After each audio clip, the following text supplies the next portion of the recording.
Assalamualaikum warahmatullahi wabarakatuh. Untuk pertemuan kali ini, kelompok kami akan menyampaikan materi mengenai implementasi ketakwaan dan keimanan dalam kehidupan modern. Sebelum masuk ke materi, mari kita simak cuplikan video berikut ini. Orang yang bertakwa kata Allah bukan orang yang mereka tidak pernah melakukan perbuatan dosa. Bahkan kata Allah, laula lam yutnibu, seandainya mereka tidak melakukan perbuatan dosa, la dahaballahu, Allah akan memusnahkan mereka. Kemudian Allah akan mendatangkan suatu kaum yang mereka yutnibun thumma yastaghfirun, mereka berbuat dosa lalu mereka beristighfar meminta ampun kepada Allah Subhanahu wa taala. Seorang yang bertakwa bukan orang mereka tidak pernah berbuat dosa, akan tapi mereka orang apabila melakukan perbuatan fahisyah atau mereka menzalimi diri mereka sendiri, maka iman mereka kepada Allah yang Maha Agung, iman mereka kepada hari kiamat yang sangat dahsyat, maka akan membuat dada mereka kemudian sesak dan bergolak. Kemudian mereka bersimpuh di hadapan Allah, lalu mereka meminta ampun kepada Allah SWT. Dan Allah akan menerima tobat mereka, dengan tobat mereka justru akan mengangkat derajat tinggi di sisi Allah SWT. Untuk yang pertama, kita akan membahas mengenai apa itu pengertian iman. Iman berasal dari kata kerja amina yu'minu amanan, yang berarti percaya. Oleh karena itu, iman berarti percaya di dalam hati. Dan dalam bahasa, iman memiliki makna percaya dan yakin. Sehingga iman bermakna mempercayai Allah dan segala apa yang datang daripadanya sebagai wahyu dari rasul-rasulnya, dan mengikrarkan dalam lisan dan mengerjakan dengan perbuatan. Kemudian, iman juga memiliki beberapa wujud. Wujud dari iman itu sendiri adalah yang pertama, mengucapkan dan melakukan sesuai dengan keyakinan. Dan yang kedua, dasar dari segala sesuatu, tindakan atau amal. Dan yang ketiga, meyakini dan melaksanakan segala sesuatu yang diatur dalam ajaran Islam. Ternyata iman juga memiliki pengaruh untuk diri seseorang.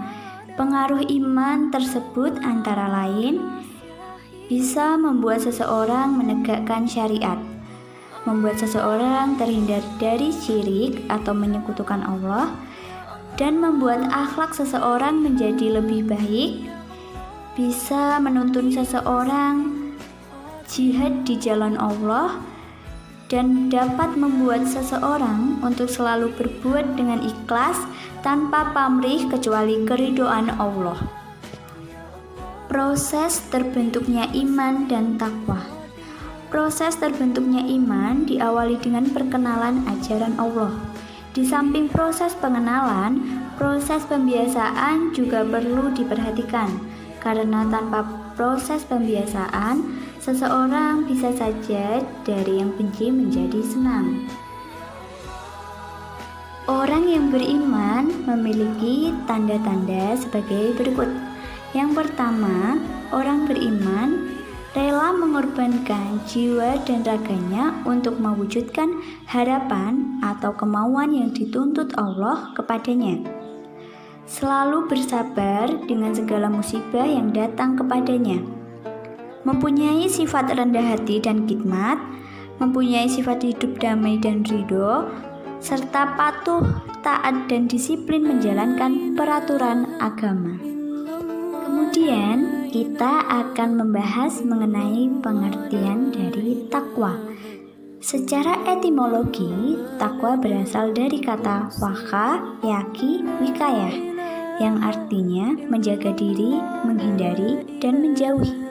Sedangkan pengertian takwa secara terminologi, takwa adalah takut kepada Allah berdasarkan kesadaran dengan mengerjakan segala perintahnya dan menjauhi segala larangannya, serta takut terjerumus dalam perbuatan dosa. Memiliki sifat takwa tidak merugikan seseorang. Ada beberapa fungsi takwa. Yang pertama, akan menjadi manusia yang paling mulia di sisi Allah.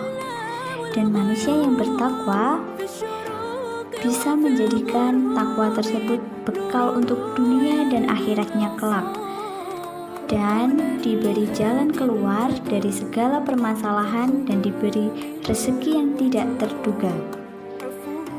Takwa juga akan menjadi pakaian batin seseorang, dan manusia tersebut akan mampu membedakan furqan. Hubungan takwa dengan Allah Subhanahu wa Ta'ala dan manusia. Hubungan takwa dengan Allah, seseorang yang bertakwa adalah orang yang menghambakan dirinya kepada Allah dan selalu menjaga hubungan dengannya setiap saat. Karena inti dari ketakwaan adalah melaksanakan perintah Allah dan menjauhi larangannya. Adapun hubungan takwa dengan sesama manusia, hubungan dengan Allah menjadi dasar bagi hubungan sesama manusia. Orang yang bertakwa akan dapat dilihat dari peranannya di tengah-tengah masyarakat. Karena itu, orang yang bertakwa akan menjadi penggerak gotong royong dan kerjasama dalam segala bentuk kebaikan dan kebijakan. Selanjutnya, kita akan membahas mengenai problem, tantangan, dan resiko di kehidupan modern. Di zaman yang modern ini, banyak problem bermunculan di kehidupan manusia. Mulai dari munculnya dampak negatif yang ditimbulkan dari berkembangnya teknologi, banyaknya kerusakan alam akibat kegiatan manusia, banyaknya penyakit bermunculan akibat penggunaan bahan kimia dalam makanan, dan terjadinya pencemaran lingkungan yang ditimbulkan oleh aktivitas manusia. Selain itu, ada beberapa problem yang sering terjadi di kehidupan sehari-hari, yaitu yang pertama, problem dalam hal ekonomi. Semakin berkembangnya zaman, persaingan ekonomi semakin ketat, dan manusia berlomba-lomba dalam memenuhi kebutuhannya.